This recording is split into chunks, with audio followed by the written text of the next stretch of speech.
സംസ്ഥാന സർക്കാരിനെതിരെ ഗുരുതര ആരോപണവുമായി ഗവർണർ ആരിഫ് മുഹമ്മദ് ഖാൻ. തനിക്കെതിരായ പ്രതിഷേധങ്ങളിൽ SFI, PFI കൂട്ടുകെട്ടുണ്ടെന്നാണ് ഗവർണർ ആരിഫ് മുഹമ്മദ് ഖാന്റെ ആരോപണം. സർക്കാർ നിരോധിത സംഘടനയായ പോപ്പുലർ ഫ്രണ്ടിനെ ഉപയോഗിച്ച് തന്നെ നേരിടുകയാണ് SFIക്കാർ. കേന്ദ്ര സർക്കാർ നിരോധിച്ച സംഘടനയാണ് പോപ്പുലർ ഫ്രണ്ട്. ഈ നിരോധിത സംഘടനയെ ഒപ്പം നിർത്തിയാണ് SFI ഗവർണറെ നേരിടുന്നതത്രേ. അതീവ ഗുരുതരമായ ആരോപണമാണ് ഗവർണർ ഉന്നയിച്ചിരിക്കുന്നത്. തനിക്കെതിരായ പ്രതിഷേധത്തിൽ SFIയും PFIയും തമ്മിൽ സഖ്യം ചേർന്നിരിക്കുകയാണ്. തന്നെ ആക്രമിക്കാൻ ശ്രമിച്ചതിന് നിലമേലിൽ അറസ്റ്റ് ചെയ്യപ്പെട്ടവരിൽ 7 പേർ PFI പ്രവർത്തകരാണെന്നും ഇത് സംബന്ധിച്ച് തനിക്ക് റിപ്പോർട്ട് കിട്ടിയിട്ടുണ്ടെന്നും കൂടി ഗവർണർ പറയുന്നു. കേന്ദ്ര ഇന്റലിജൻസ് ബ്യൂറോയിൽ നിന്നാവണം ഗവർണർക്ക് ഈ വിവരം കിട്ടിയത്.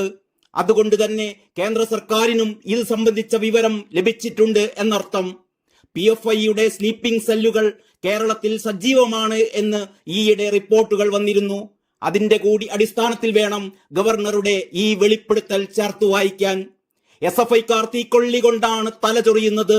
SFIക്കാരായി വേഷം മാറിയാണ് നിരോധിക്കപ്പെട്ട പോപ്പുലർ ഫ്രണ്ടുകാർ ഇവിടെ അഴിഞ്ഞാടുന്നതെന്നത് കേരളത്തിന്റെ ക്രമസമാധാന നില തകർന്നു എന്നതിന്റെ പ്രത്യക്ഷ സൂചനയായിട്ട് വേണം കാണാൻ.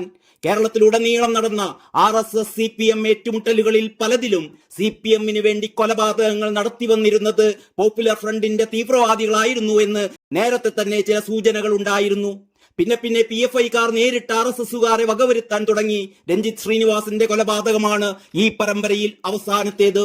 മഹാരാജാസ് കോളേജിലെ SFI സഖാവ് അഭിമന്യുവിന്റെ കൊലപാതകാന്വേഷണത്തിൽ പോലും PFIയെ സഹായിക്കുന്ന സമീപനമാണ് സംസ്ഥാന സർക്കാർ കൈക്കൊണ്ടത്. അഭിമന്യുവിന്റെ രക്തസാക്ഷിത്വം വരെ സഖാക്കൾ പിരിവെടുത്ത് ആഘോഷിക്കുകയായിരുന്നു. കോടികളാണ് പിരിച്ചെടുത്തതെന്നും ഇതിലൊരു ചെറിയ ശതമാനം മാത്രമാണ് അഭിമന്യുവിന് വീട് നിർമ്മിക്കാൻ ഉപയോഗിച്ചതെന്നും പാർട്ടിക്കുള്ളിൽ നിന്ന് തന്നെ മുറുമുറുപ്പുയർന്നിരുന്നു. കേന്ദ്രമാണ് PFIയെ നിരോധിച്ചത്. കേന്ദ്രത്തിന്റെ പ്രതിനിധിയായ ഗവർണറെയാണ് PFIയുമായി ചേർന്ന് SFIക്കാർ ആക്രമിച്ചതെന്ന വെളിപ്പെടുത്തൽ തീർച്ചയായും കേന്ദ്രത്തിന്റെ ഇടപെടലിന് കളമൊരുക്കുന്നതാണ്. ഗവർണറുടെ ജീവൻ പോലും അപകടാവസ്ഥയിലാണ് എന്ന ഗുരുതരമായ കാര്യമാണ് ഇപ്പോൾ പുറത്തു വന്നിരിക്കുന്നത്. ഗവർണർ തന്നെയാണ് ഇക്കാര്യം വെളിപ്പെടുത്തിയത് എന്നത് ഇതിന്റെ ഗുരുതരാവസ്ഥ വീണ്ടും വർദ്ധിപ്പിക്കുന്നു. നിങ്ങൾ ചെയ്തോ, ഞങ്ങൾ പിന്നിലുണ്ട് നിങ്ങളെ രക്ഷപ്പെടുത്താൻ എന്നൊരു ധൈര്യം PFIക്ക് CPMഉം SFIയും ഒക്കെ നൽകിയിരിക്കണം. അതാണ് അവരുടെ തേർവാഴ്ച നിരോധിത അവസ്ഥയിലും തുടരുന്നത്. News desk Kalakaumudi.